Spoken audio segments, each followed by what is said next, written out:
When episode Heresy dropped for D2, I, like many others out there, was a little bit let down that we weren't getting new exotic armor, but rather new aspects. But the more time I spent fiddling around with these aspects, the more I'm forced to admit, yeah, they're good. Quite good, actually, to the point where any new exotic armor we would have gotten would have to be top goddamn shelf to compete with these new subclass toys. Today, we're going to take a little bit of time to go over each new aspect and what they bring to the table, and we'll save the strongest new aspect for last, as if most of us don't already know which one that is. Starting with Ionic Sentry, the new Warlock aspect. I was originally let down that this wasn't a new toy for prismatic Warlocks to have fun with, as you can only use it on the full Arc subclass, but the more I've used it, the more I've come around on it. Ionic Sentry is similar to Gunpowder Gamble on Hunter. You build up your Ionic Sentry turret by getting kills with kinetic weapons, arc weapons, or arc abilities. When you reach 6 charges, you can throw out the turret, which blinds any nearby target when it lands. It's got an overall duration of around 15 seconds, give or take, and its primary fire is a hit scan lightning bolt that grants 1 stack of bolt charge with each hit. If you've been really tuned out and you didn't know, bolt charge is the new arc mechanic in episode Heresy, and yeah, it's really good. When you manage to build up 10 stacks of bolt charge, the next enemy you hit with an arc ability will be the lucky recipient of a lightning strike, taking a big chunk of free damage. Man, that sounds really fun. If only there was a way you could dish out bolt charge via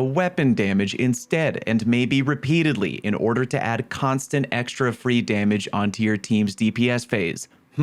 What a concept that would be. Anyway, yeah, at first, I was pretty quick to brush off this aspect, given how flashy and interesting the other two aspects are, plus with Arc Soul already being a thing, I almost wondered why this aspect got made in the first place. Now though, I have to step back a little bit and admit that much like Gunpowder Gamble, the best use comes from the simplicity and being able to constantly throw out turrets that passively help you on the regular. Since it doesn't have too long of a cooldown and doesn't require much effort to upkeep, spamming these into the middle of a crowd just because you can is really easy to do. Think of it like a boosted, more lethal flashbang grenade. Go ahead and throw it wherever you need some solid crowd control, let it blind an entire group, and continue running wild on its own while you reap the benefits. I've been having a lot of fun running it together with Getaway Artists because they actually work quite well together. Arc Souls are great for helping you clear out ads, but they don't do much in terms of giving you immediate breathing room, which Ionic Sentry helps a lot with. Also, Arc Souls can help you charge up your Ionic Sentries much faster and can take advantage of the free bolt charge, as well as granting that AoE that you're missing. Again, I think they work pretty well together, so go give them a shot. You could also try them out with the newly reworked Geomag stabilizers, which allow you to top off your bolt charge by sprinting. Both options are fine by me. If you enjoy running the new Sundered Doctrine dungeon, maybe try out Geomag in the second encounter, as if you Chaos Reach at just the right angle, you can go through multiple Shriekers in one go for laughably high damage. Shout out to YSig for that clip, by the way. Go check them out. I'm gonna be totally honest. I feel like Ionic Sentry was designed with 100% PvE in mind. I'm not saying it's impossible to use in PvP, it just doesn't seem like that's where it was intended to shine. Kinetic and arc weapon kills fill your sentry meter by 2 charges apiece in PvP, which is nice. But it is frustrating when you die and lose your stacks, meaning you have to start all over. It is fun when you finally get the little guy on the field though. He is an A+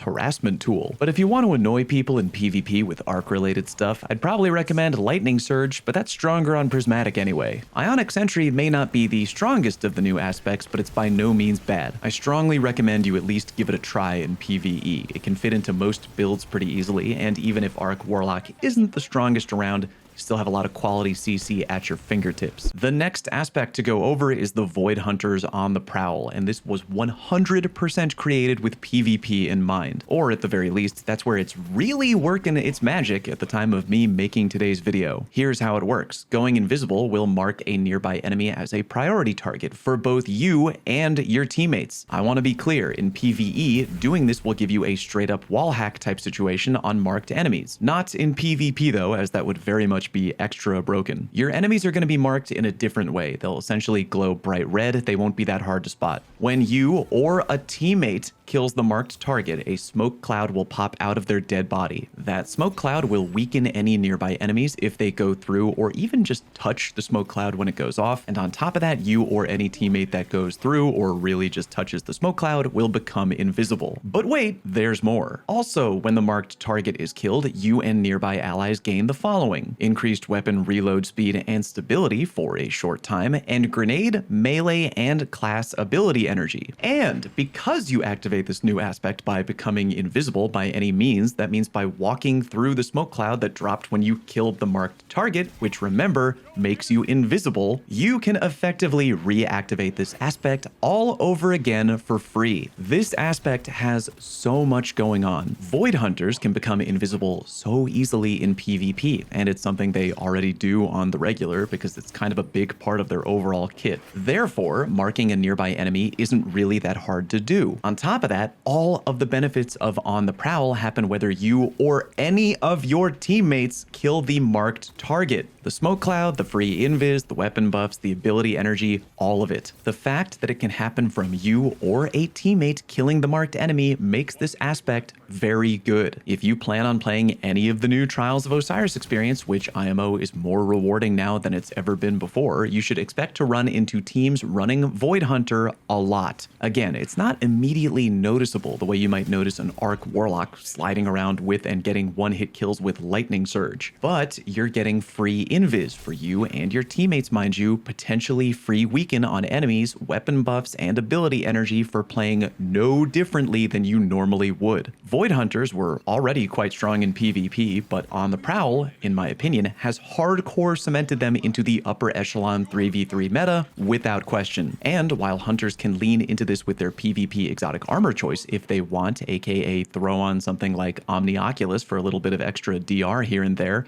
they by no means have to. Lucky Pants, Stompies, Frosties, the newly reworked Radiant Dance Machines, all of these remain phenomenal options for Void Hunters in PvP who use On the Prowl. Now, even though On the Prowl gets 5 stars in PvP, maybe not so much for PvE. I wouldn't say it's bad, it's actually relatively easy to keep chaining activations together back to back to back to back to back, and to help keep your team alive since you have easy access to repeat invisibility. Rather, Void Hunter just feels kinda outclassed nowadays. Prismatic is essentially the insta go-to for PvE hunters, and none of the new aspects are available on Prismatic. I do want to mention though that there are viable Void builds that can take advantage of these aspects. For example, Gerfalcons with Stylish Executioner and On the Prowl. The play there being use Gerfalcons to get free volatile rounds repeatedly due to all the invisibility you'll be getting via On the Prowl. You can clear entire rooms in just a few kills, weaken higher health targets like mini-bosses or champs, make sure your teammates go invisible too, and even get some really nice ability cycling from the small chunks of energy. Fun for sure in Nightfalls, go give it a try. Alrighty, why don't we talk about the third and final aspect now, which is Storm's Keep for the Arctitan. While the other two aspects are definitely good in their own way, Storm's Keep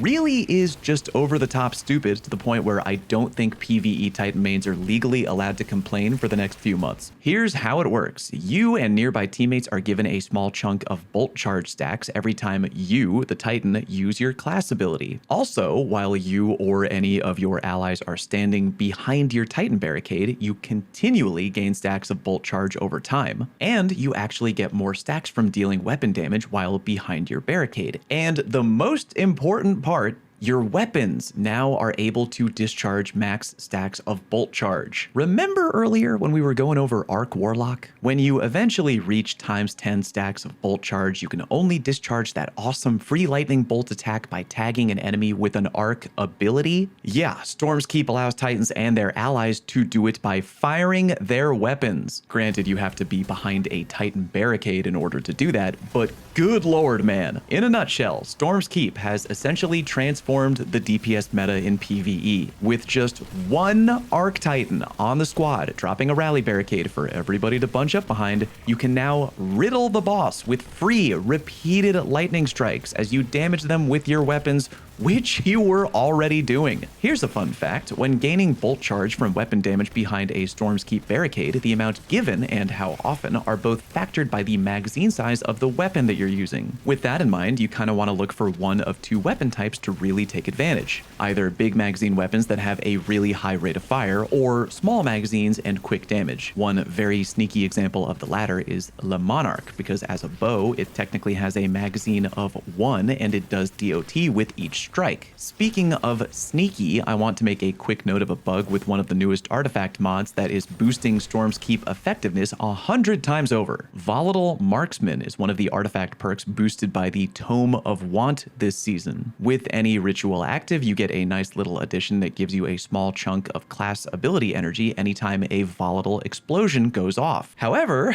bolt charges are currently also activating this boost, meaning that if you have a Tome of Want ritual up, you get chunks of class ability energy anytime a lightning bolt from Storm's Keep goes off. I think you can see where this is going, but yeah, Titans, make sure to pop a ritual every time you use Storm's Keep, and you'll be able to throw out a lot more barricades during DPS. I really can't recommend highly enough to try and have at least one Arc Titan with Storm's Keep on the squad during any DPS encounter you might do in the future, like in a raid or a dungeon, whatever. It's quite honestly free real estate, pure and simple. You can even pair this together with the Falling Star chest exotic. That way at the end of DPS, you can throw out a quick Thunder Crash as the cherry on top for extra fuck you damage on the boss. Between the Tome of Want boost, our current artifact, and the fact that Storm's Keep came out the gate swinging harder than 1980s Mike Tyson, it is very likely that Storm's Keep and bolt charge spam is never going to be as good as it is right now. Take advantage of it and have fun while it lasts in PvE, because it is damn good, maybe too good to last. In PvP, Storm's Keep is a thing to a certain degree. In short, the Titan pops and camps behind their barricade while they build up maximum stacks of bolt charge. Then, while still behind their barricade, they shoot their gun at an enemy and bam, free lightning strike. You can actually insta-kill people with weapons that hit hard enough, like a 120 RPM hand cannon, because the weapon damage and the lightning strike together is a lot. That isn't a perfect strategy though, because if the enemy isn't standing completely still, the bolt charge lightning strike isn't guaranteed to hit them. You can just kind of run away from it, so to speak. Also, just sitting in one place and camping behind a rally barricade isn't really a rock solid strategy. You can become a sitting duck to grenades and other forms of area denial. But if you're fighting a team or a player doing this a lot, the general strategy IMO is 1, be mobile, run and slide a lot while fighting back. 2, just avoid them if you can. If they're not on a capture point or anywhere vital, there's really no need to engage them. Or 3, if you can, try to break their barricade from cover. If their barricade is gone, they can't discharge the lightning strike via weapon damage. In conclusion, all the new aspects are good. 1 in PvP, 2 in PvE, with 1 being comically extra good. If you got any tips or builds you enjoy using with these aspects, feel free to let me know what they are in the form of a comment down below. I definitely want to do even more testing myself, and we're only in Act 1 of the new episode, so there's plenty of time for all these aspects to further evolve